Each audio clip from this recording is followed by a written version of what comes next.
Thank you for joining today's webinar, and at this time, I'd like to turn it over to Bill. Great, thanks, Michelle. Good morning, everyone.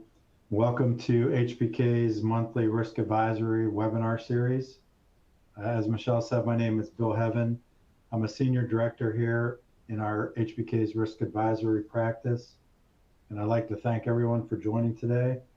So this morning, we're going to discuss a topic that I've basically been living recently. It's on business email compromise and identity theft, which, as you'll see as I go through the webinar here this morning, are very closely related to each other. Back in July, I did a cyber hygiene webinar, and my rationale was because I had just been victim of identity theft with a credit card. So I thought that it would be a good topic. Additionally, I had contacts by a couple of clients who were victims of business email compromises. So I did that back in July, and then in September, as luck would have it, and I'll go into this a little bit in detail as we go through the webinar, but I got victimized by the same credit card being compromised for a second time, which I was totally flabbergasted by. But at the same time, I got a call from one of our partners who had a client that got scammed for well over 6 figures on a business email compromise. So I thought the topics are close enough and they're near and dear to my heart.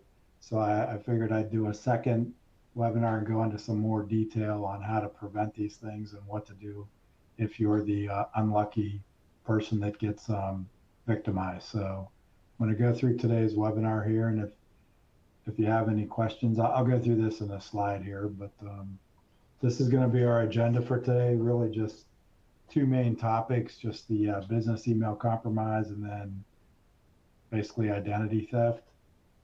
A few housekeeping issues. So today's presentation is eligible for 1 hour of CPE credit. In order to obtain that credit, you're going to need to remain online for the entire duration of the webinar and answer 4 questions that we're going to pop up throughout the webinar. Not too difficult, and then don't tell anybody, but we're not really even concerned if you're giving us the correct answer. Just make sure you're still there. The last of the 4 questions is going to be just basically very simple and ask you if you want CPE for today's session or not.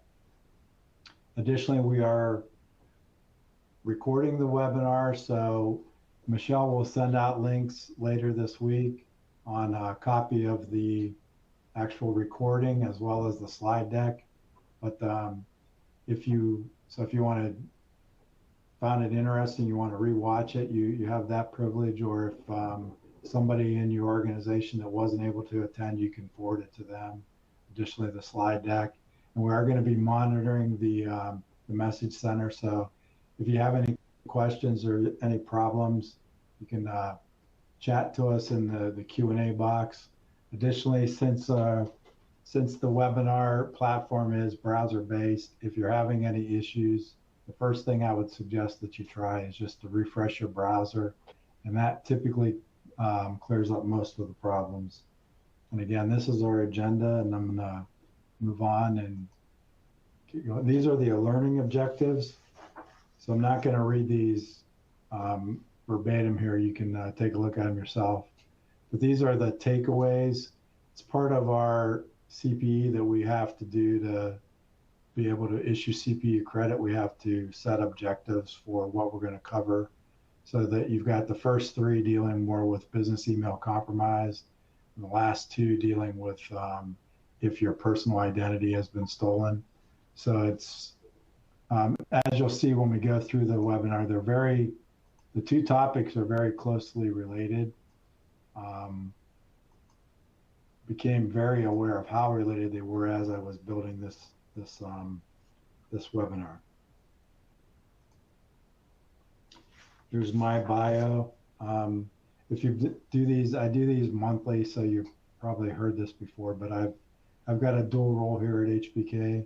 So I'm in the internal IT department. I handle basically all our IT security, as well as I do some client work for external, where people will call me and I'll help them out with ad hoc projects and such. All right, so let's get excuse me. Let's get started with our first agenda topic: the business email compromise.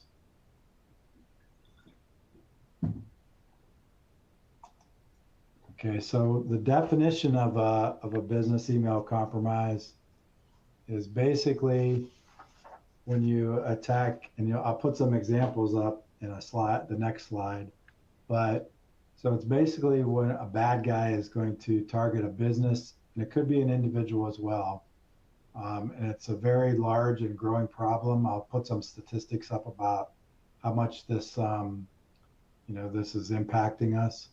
A business email compromise also could be called an EAC, or an email account compromise. Very accelerated since we're in this cloud-based infrastructure. And here are some examples.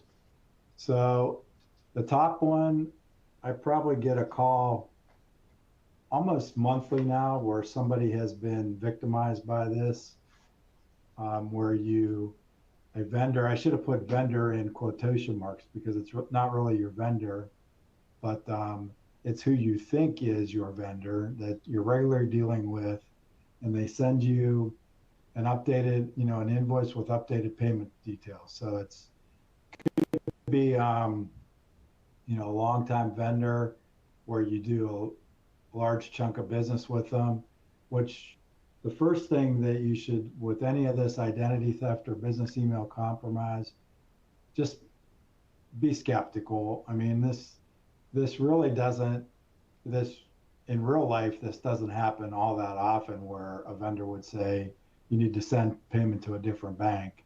But in the business email compromise world, like I said, this happens very regularly. And I'm brought into examples of this, probably many times per year, probably close to monthly, where somebody gets tricked this way. The second example here is like where the quote unquote CEO, this is like a phishing scam as well, which business email compromise and phishing is very closely related, as you'll see when I talk about attack vectors in a couple slides, that phishing is a way that they go after this. So this is the old one where they want you to buy all the Apple gift cards because you got to do rewards, and it has to be done quickly because you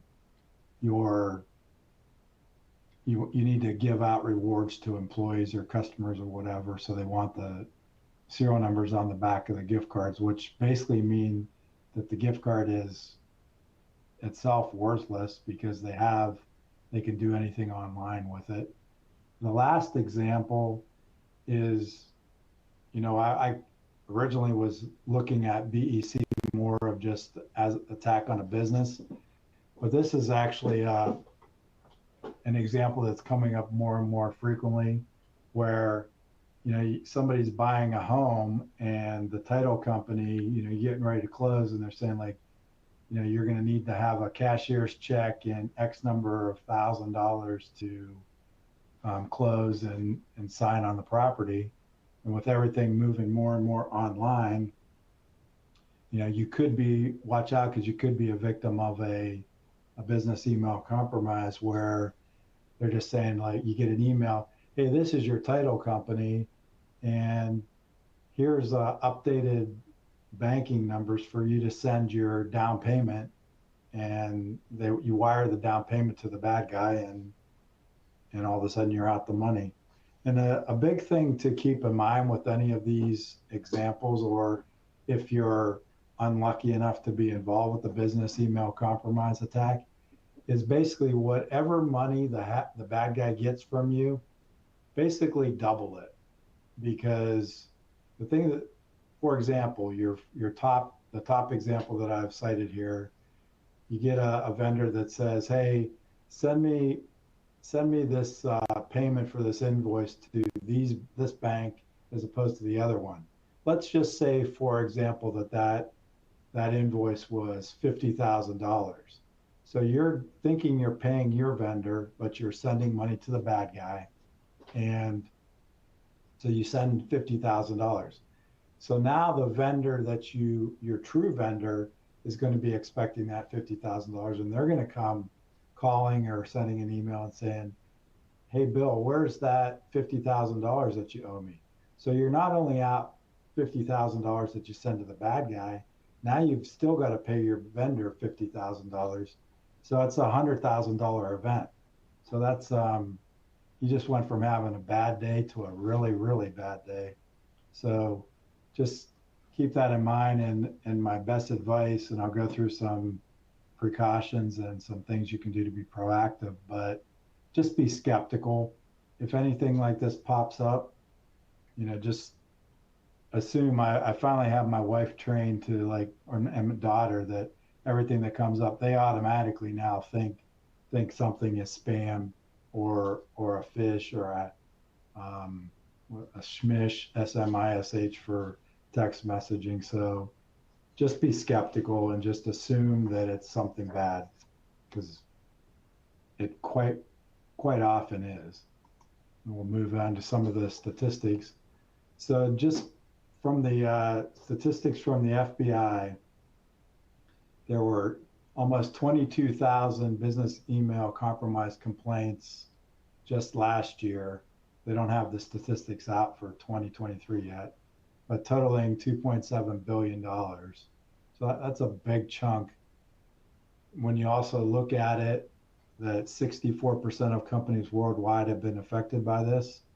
So and if you look at it as compared to ransomware, excuse me, the stats that I gave on one of my earlier webinars in June, talking about the Verizon data breach investigations report, that ransomware was impacting 25% of companies. So ransomware gets all the headlines, but business email compromises are actually more than double the impact on companies than ransomware is. Both very bad things that happen, but actually business email compromises is very much more popular with the bad guys, so to speak.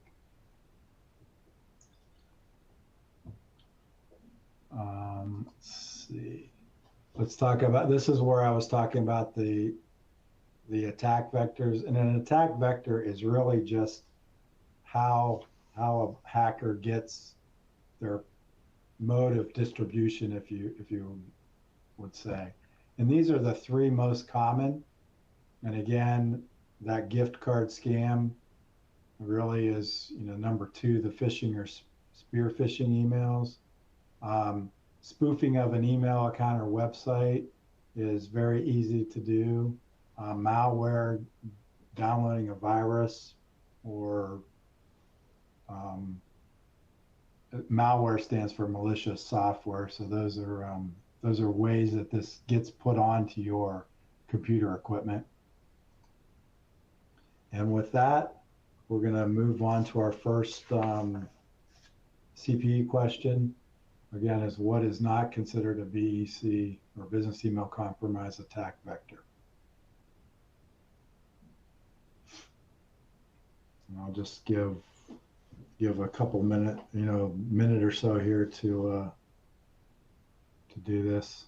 If you were paying attention, it should be a pretty easy answer for you.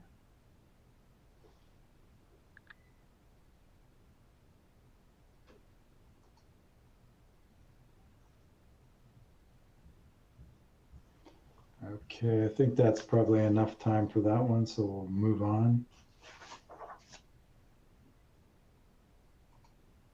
So how do you protect against the business email compromise? So these are very similar to, we're going to talk about identity theft, and you'll see some of the protections are very similar. But so the number one, I mean, it's not the end all be all, but it's very, very good. So whenever possible, use multi-factor authentication. and never turn that off. And the other thing to keep in mind with multi-factor is multi-factor always gives you the choice to say, this is my own computer, recognize this computer for future interactions. And everybody always says, yeah, do that because it saves me some time. But it really kind of defeats the purpose of multi-factor authentication, even if it's your own computer. I mean, what happens if someone gets into your office or gets into your at your work or at your home, gets into your computer, and just because you left your computer up and running and didn't do a screen lock when you walked away, somebody got in there, and because you remembered that computer, they could go ahead and clear out your bank account. So even though it's going to ask you to do that 6-digit number or whatever they're sending off to you, it's so little amount of time that just don't ever tell it to remember the computer and never disable that. Moving on to number 2, be careful with what information you share online. Again, people give away tons of information on social media. I remember a presentation I did way back where a younger person just got their first debit card and they decided to post that on their whatever it was, Instagram or TikTok. The picture of their debit card with the account number being readable. So that person probably was going to have some bad days coming up with just posting their debit card number out there for everyone. But be very careful about unsolicited emails. If it's too good to be true, it probably is. I had people here at HBK where I do phishing simulations on a monthly basis, and one of them was just that, hey, you got a $250 Amazon gift card for your birthday. And I had people actually, I'm training them to be skeptical, so they actually contacted me and asked me if this was real, and I told them that it wasn't, but everybody wants it to be real. So, but if you're getting something unexpected, just again be skeptical and don't trust it. Same with clicking on emails or URLs that are in these strange emails that you might get, and be careful about anything wanting to be downloaded that you get an unexpected email, or even if it's from a quote unquote friend, because a lot of times they're going to get into your email system and they're going to basically take that over. That's how a business email compromise. It's kind of like a man in the middle attack. And so they're going to make you think it's coming from a friend, but it's a download with a malicious payload that's going to load malware onto your computer, and then all bets are off. The other thing is your skepticism should be triggered up a notch when they want you to act very quickly. When you get the old your social security number is going to be disabled, which I don't even think that's possible, but it's like, you didn't pay your invoice, you need to pay this invoice right away, and you don't even know you had an invoice. So when they're trying to make you act too quickly, something's amiss, and you want to be very cautious. A lot of, like I said, we'll get into identity theft a little bit later in the webinar, and it's some of these how to protect are going to be very similar. What do you do if you become a victim of a business email compromise? First thing you're going to want to do is, I probably should have changed the numbers, but contact your financial institution. That's actually, I should have reordered this slide. That should be your first call. And that the example that I used early on with a client being victimized by a business email compromise for over 6 digits.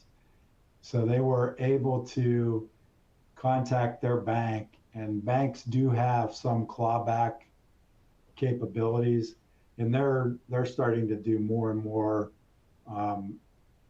fraud type business email compromise prevention. So they were actually able to get that customer half of their money back, and they were still working on the second half.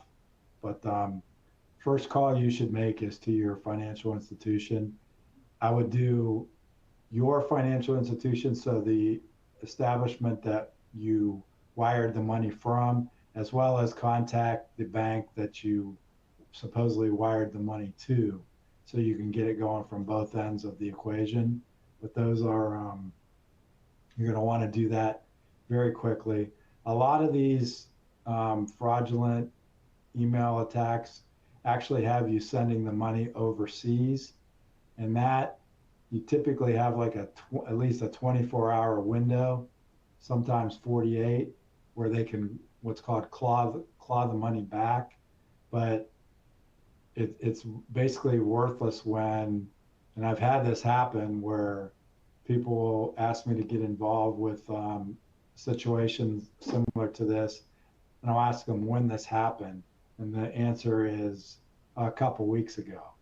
So your window is really probably 24 to 48 hours, but so don't let this wait, and don't sit on it and be embarrassed. You got to get this stuff out there and get some help. Your second thing should be to call the FBI. Now you can call the field office. I don't believe there's a field office in Youngstown any longer. The closest one is in Cleveland, but you can call the FBI field office in Cleveland. Also, it's called the IC3, which is I'm sorry, I'm getting a spam call right now. I gotta keep that. Gotta make that noise go away. I'm not gonna. That's another free piece of advice to give you is don't answer spam calls if you don't recognize them, because you don't even do the thing to dismiss it, because most of those calls are robocalls and they can pick up on that action. So what that tells the robocall is that that's a valid number, because a lot of times they're just buying lists and they don't even truly know if the number is a good number or a bad number. But if you answer the call or you dismiss it with the hitting a 2 or whatever that is on your phone, that's just telling the robo caller that that's a valid number and they're going to keep you on their list and keep calling you back.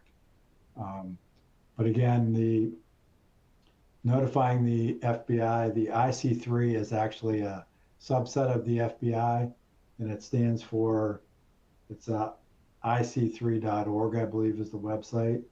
And you can just Google IC3, and what it stands for is the Internet Crime Complaint Center, and that's where the IC3 comes, because you got the 3 C's of Crime Complaint Center.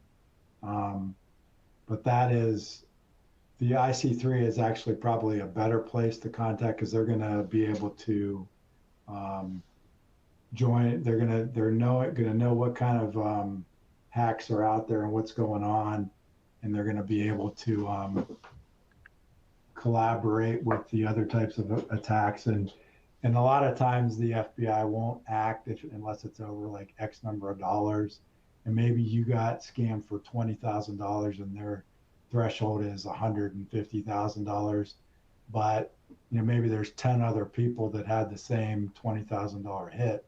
So not all of a sudden it's big enough to work on their over their threshold, so they'll investigate it. So make sure you report the call, and then always learn from your experiences. So if you have this type of hack, talk about it internal, let people know so they don't fall for anything similar in the future. So let's move on now to identity theft. And use the same structure, but the definition of identity theft here is basically very similar to that of the business email compromise. They're basically trying to take over to get some financial gain. So basically they want to, get your credit card or open up an account in your name, or all of the above. So there's basically 3 forms of identity theft that happen. And if anything happens in these areas, basically healthcare, tax fraud, and tax fraud is basically your income tax, filing your annual returns. or just financial, where they steal your credit card.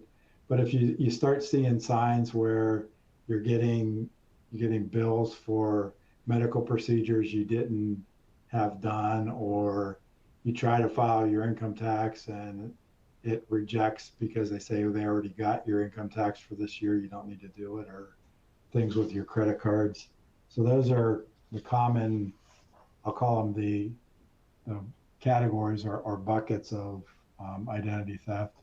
And then here's just some statistics on identity theft. So basically, these are 2022 numbers. So this is 5.7 million cases of fraud and identity theft, which is a million higher than the previous year. And if you put that into a time interval, so you basically have an identity theft case happening every 22 seconds. And as we grow on our being digitally dependent, everything's online now. The median loss of fraud is $500. And that's probably a pretty realistic number. I know when I was talking earlier about, I had the credit card stolen in July, and then again a second happening back in September, which I'll go into a little bit of details, but I think the credit card company actually was incompetent to allow the second one to happen, but they did. But they got me for, I believe, $1,600. So of which the bank basically credited all this. It didn't cost me anything, but I had to spend a little bit of personal time getting that straightened out. But so that's actually pretty. I wouldn't want to lose $500, put it that way, but that's what the numbers are saying. And this is just of the different fraud reports. So you've got 2.8 million on this graphic, and 25% of them got a loss. So that 500 median loss is only from 25% of the claims. Now, I talked about doing a repeat type webinar because this happened in July and then September. The September hack, the person didn't do any fraudulent transactions on my credit card. They just basically, because in my opinion, the bank was incompetent, they deleted my online account and then were able to recreate it, which I've never heard of a bank doing that. But at least they were smart enough to say that when the physical address on the account changed for the second time to a state that may have just have been Texas, which is kind of far away from Ohio, they shut the account down immediately. So weren't any fraudulent transactions the second time, but the point of this slide is it's the loss, and then that only 25% of the actual reports have a loss. So that's gonna continue to increase. So I would just encourage everyone to be diligent. This graphic here, if you start looking out at like 2019 and 20, you can see that our line is pretty steep. So that's going a lot higher in the last 2 years, and it's probably going to continue to go higher. But those are pretty much a vertical slope once you get into the 2019, 2020 years. And then here's our second CPE checkpoint question. Just give you a little bit of time to do that.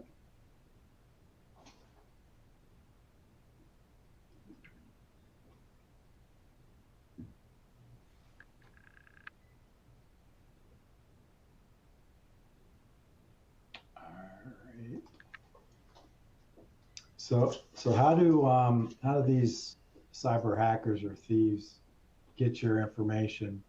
So these are 3 of the ways that it could happen. There's actually a lot of other things, but the primary ways are data breaches. There's exposed consumer or employee records, or theft of your personal information. Now, the theft of your personal information, that's when we're going to go back into the stuff like that was I put up under the business email compromise. So it's could be phishing, spear phishing, spoofing of websites, putting malware onto your computer. But a lot of these data breaches, I mean, if you just think back, I mean, there was the Equifax breach, which Equifax is one of the three main credit bureaus, which they have everything about your personal information. They've got all your transactions about like loans and credit cards, and they have your social security number. So the Equifax breach was a huge one. Marriott was a big breach in the past couple of years. It gave out just treasure troves of information. So that's mainly how the information gets stolen in the first place, to where they can go and take it to the next level. So this is a slide that I put up back in July, and I just wanted to highlight the a lot of stuff is bartered and sold on the dark web, but I just thought this slide was pretty interesting. So it's an iceberg, and you got part of it above the waterline and part of it below the waterline. So the internet, or the World Wide Web, is that top piece. And again, that's only 4% of the entire internet. And then the deep web is when, that's about 90% of the internet, and it's not searchable. So it's basically like where I said, like, consumer information is divulged, or employee records. It's because that's like the deep web is really like, everyday companies, like whether it's ABC Manufacturing or XYZ retail store, and they have all these customers and employees. So they're using the internet, but it's called the deep web, so it's not searchable. But that's how, if that kind of stuff gets released accidentally, then your records could be out there. And then the bottom piece down thing is the dark web, which is about 6% of the internet.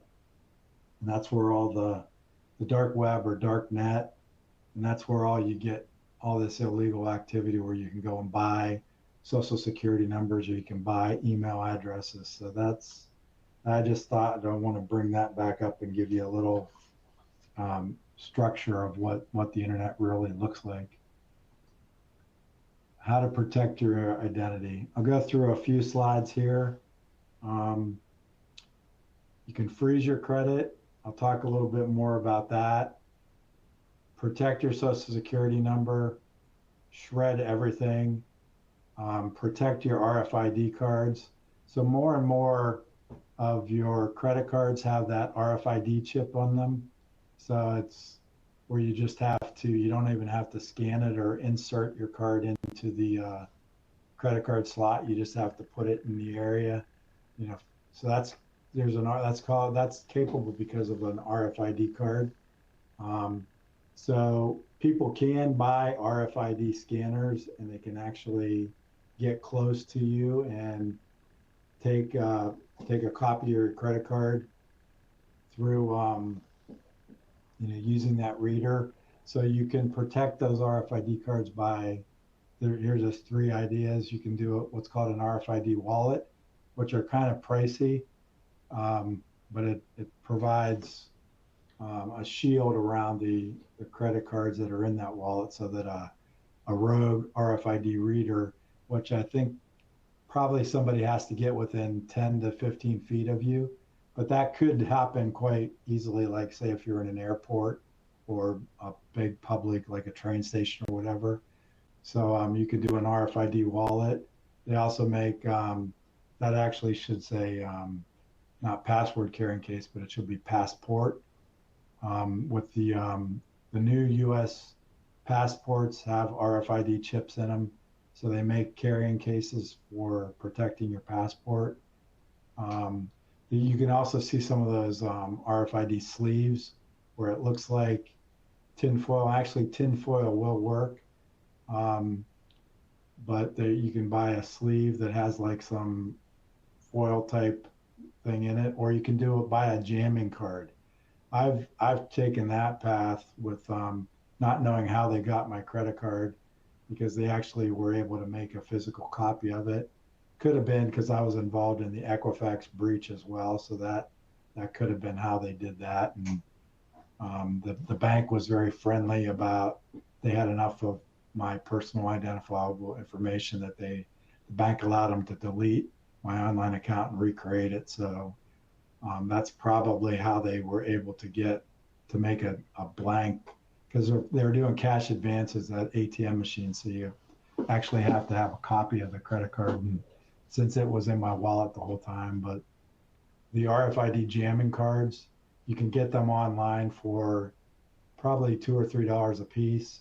And you just put one in your wallet and they'll block the RFID signals for basically an inch in either direction from the front and for the back of the card. So I started pricing RFID wallets, and they're probably close to $100 or more. So being more frugal, I just said I could pay $2.50 for a jamming card, and that gives me the same protection. So I went that route. Also, how to protect your identity. Again, strong password, using a password manager. Probably heard that on some of my other webinars. Multi-factor authentication again. And there's actually a site out there. It's called 2fa.directory/US, and that will give you by categories. You can do like retail stores, banks, and it'll tell you which entities within that category offer multi-factor authentication. And the idea is that if the entity that you're doing business with doesn't do two-factor authentication, that you can lobby them to start doing it. So, or you can move your business to somebody that does use two-factor authentication. But that's it's not the end-all be-all, but it's a pretty good protection, second line of defense, so to speak. And then train yourself or your staff to recognize and report phishing. Report it, especially if you're in the corporate environment. Not many people to report it to if you're doing just yourself, but also keep your software updated. I see there, I know that just recently this week there was I'm an iPhone user, so there was an Apple update. So those are good to update as soon as they're out there, because that's gonna, if they do come across any security risks, they're going to fix that in the software update. So keep your software updated, both if you're Windows or Mac or on your cell phone, whether it's Apple or Android. Keep your devices up to date, because that's going to keep you more protected against security scams. And then be careful what you post on social media. You don't want to disclose personal data. Also, set up online account access when you do have an account, and make sure you monitor that at least weekly. That's going to, try it. It's not going to be full safe, but it's going to keep you pretty safe. And if you have the ability to do text alerts, set those up so that you can do stuff that if you have an account authorization or decline, and usually they'll let you do that for strange dollar amounts. So I have mine set up for authorizations. Somebody tries to buy something that I have it set at $1.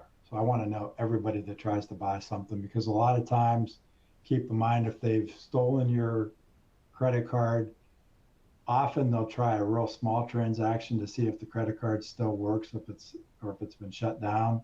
So they'll like maybe try to buy gas for like just a few bucks. So put that at a low dollar amount. You can get text alerts and hopefully head off on any problems.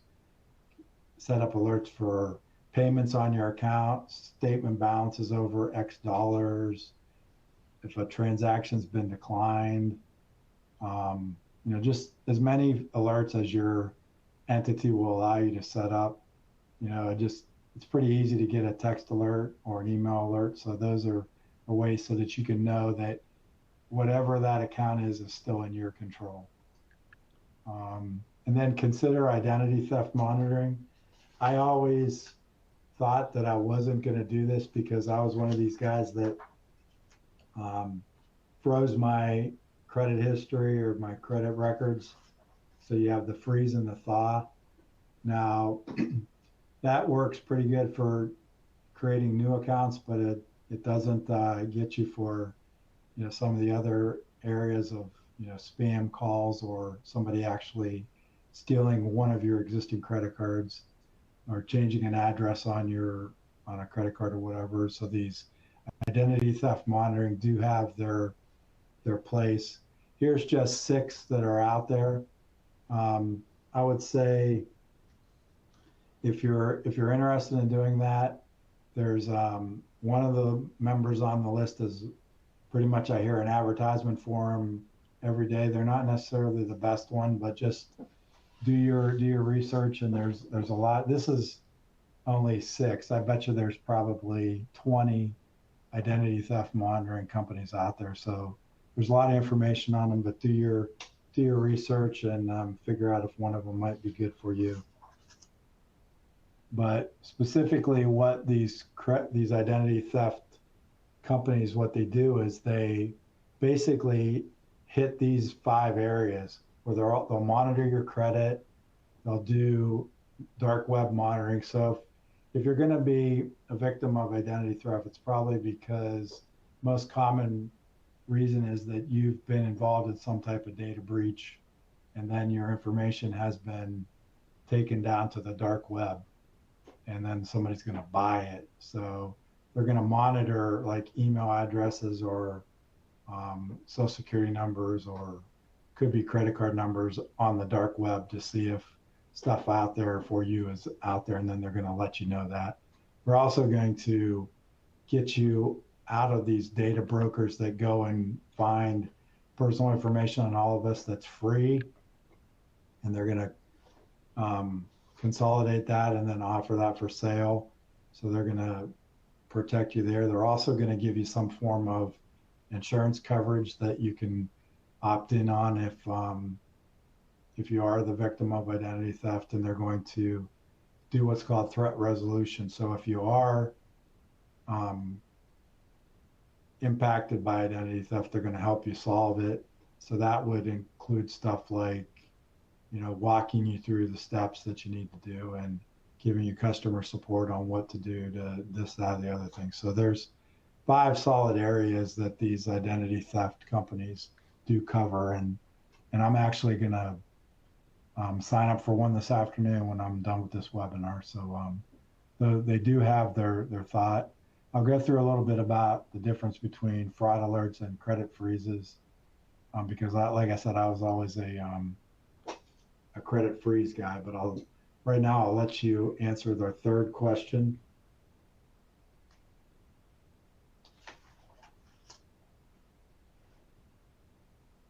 We have a few more seconds here to answer that one.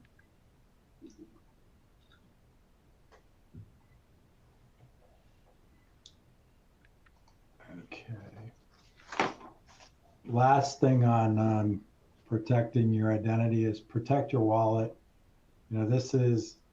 I still run into people every once in a while that actually carry around their social security card in their wallet, the actual card with their signature on it from when they were in grade school.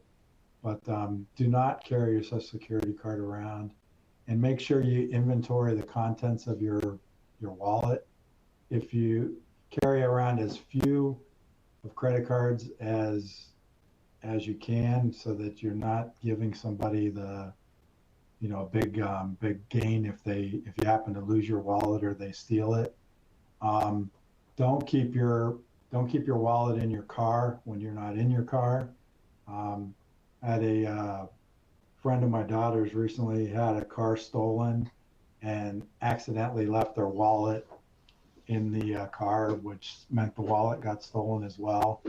And I mean, this person had a difficult time even renting a car because they had no car. So their insurance company provided a rental car and they would reimburse, but this person still had to go and secure the car from the rental car company, which it's kind of hard to do if you don't have a credit card. So make sure you know what's in your wallet, copies of the front and back, so you know who to contact if something bad happens to your wallet, and try to not keep it in the car when you're not in the car. Same thing as, don't keep it in your desk drawer if you're not near your desk, et cetera, et cetera. And then, so if your identity is stolen, what do you do? So the first thing you do is you place a fraud alert on your credit, and I'll walk you through that. And you're going to want to review your credit report. You can go to annualcreditreport.com and get a copy of all 3 of the credit bureau reports free for an annual year. You're going to want to do that.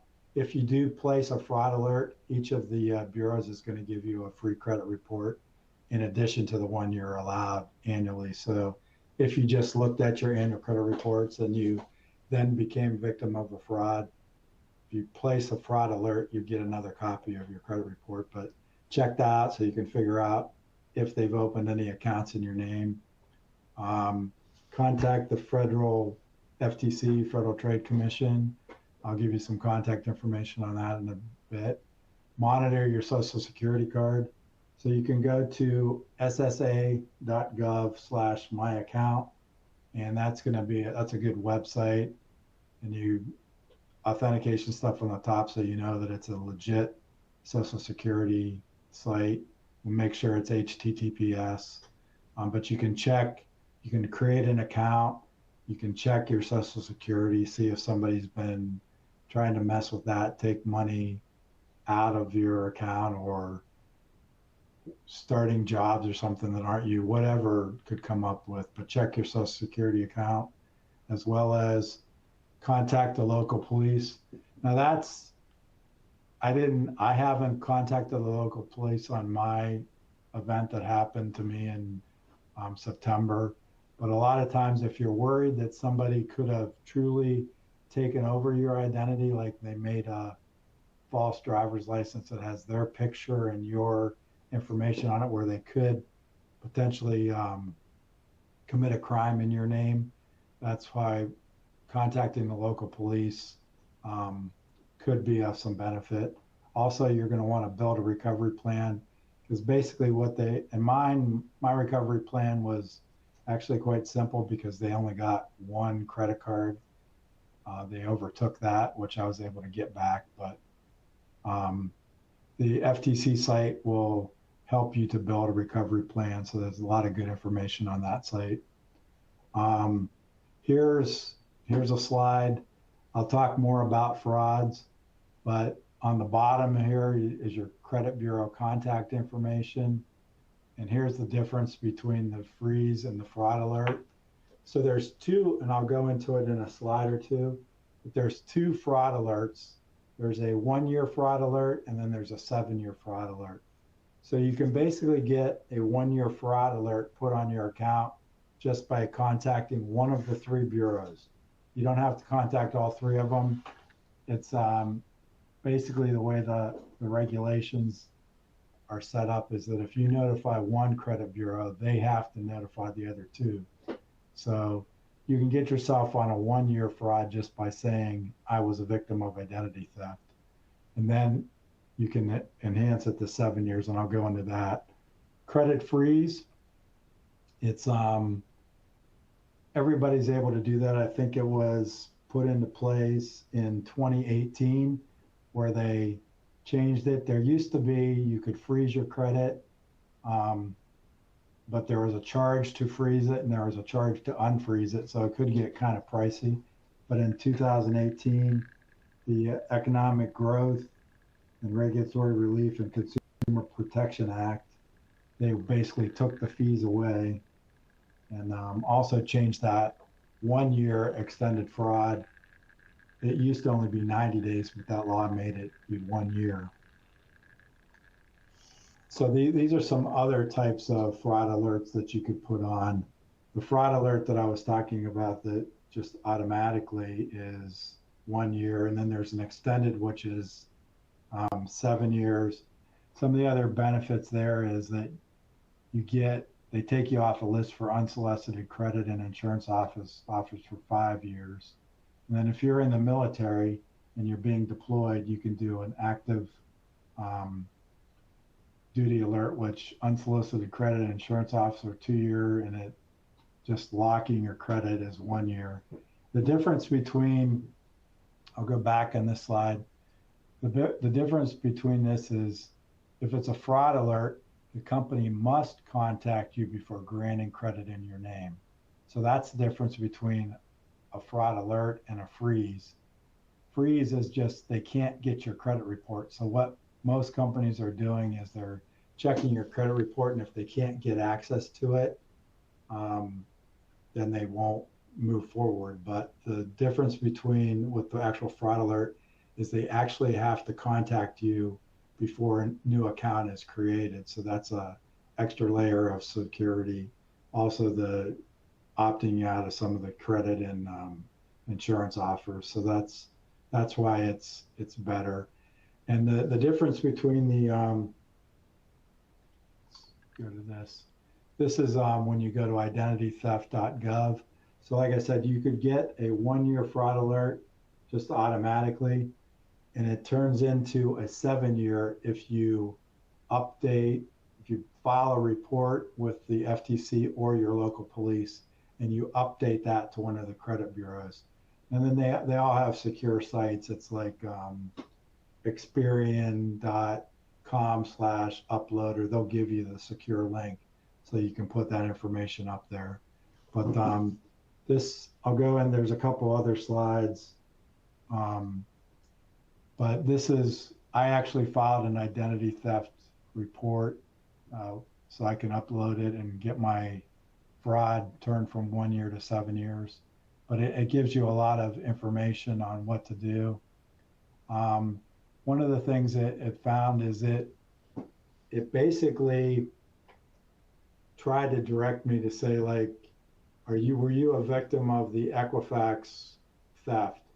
And then there's some information on the Equifax theft that, even though that happened quite a few years back, I actually am going to file a claim against that, because there's a website you can check to see if you were a victim of that credit bureau breach.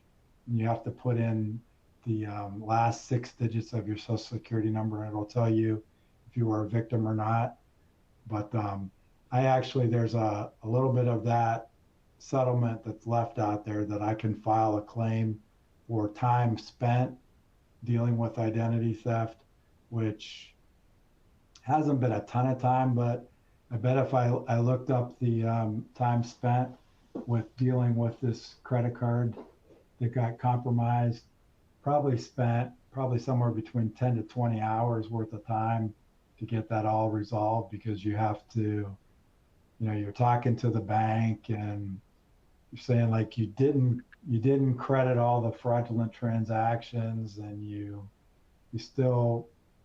need to credit an extra $500 or whatever it is. So that takes some time, and you're talking to people that may not speak the best in English, and the time adds up over time. So there's also, when you're on the FTC identitytheft.gov site, over here with this sample letters, warning signs, what to do, credit bureau contact information, a lot of valuable information out there that you can get.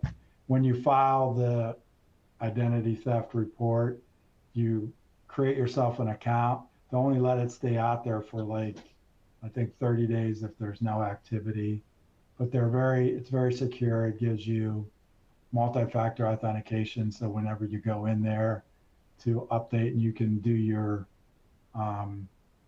recovery plan, and you can keep track of it online or whatever. It's a very secure site. If you're unfortunately a victim of identity theft, I would feel free to use this site. It's a lot of valuable information, sample letters that you can write to organizations if there's fraudulent transactions. I had to actually go through that with the credit bureaus, because the people that stole my credit card actually changed the physical address to Texas, 2 different addresses in Texas that I had to get removed from my credit history. And then because my wife was on the credit card as well, got populated to her file. So we had to make sure those addresses were removed. But a lot of information off this identity theft site. This is just a larger picture of that same plan. Here's an actual identity theft report. It doesn't take long to figure out or to fill out. Just gives you some information. You have to explain what happened and how much you were a victim for, what the account number, etc. Very straightforward. Then you can upload that and change it from a 1 year to a 7 year. Getting a little long-winded here, so I'll do our last CPU question so we can move on. Let me catch up my slides while I'm talking here. All right, so let's move on. So that's pretty much my spiel for business email compromise and identity theft and how to handle that if you're unfortunately the victim. Do we have any questions, Michelle? No, we got a few minutes left here.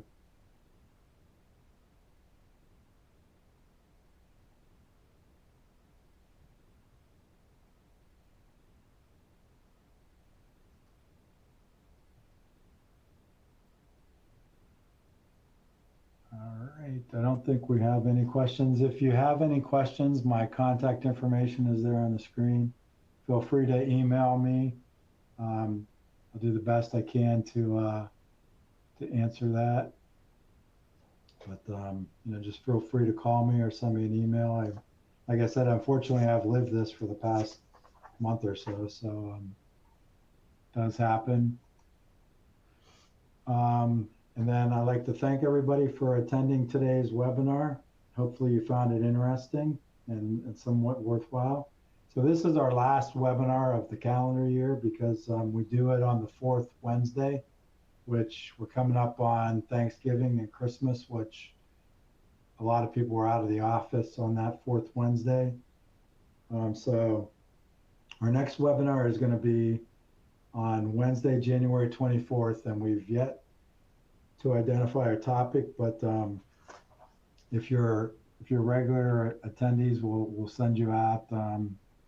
We'll put a post on our website, and you can register for the webinar off our website. So look for that, the 4th Wednesday in January. And like I said, if you have any questions after the fact, feel free to reach out to me. But thanks for attending, and I hope everyone has a great day. Goodbye.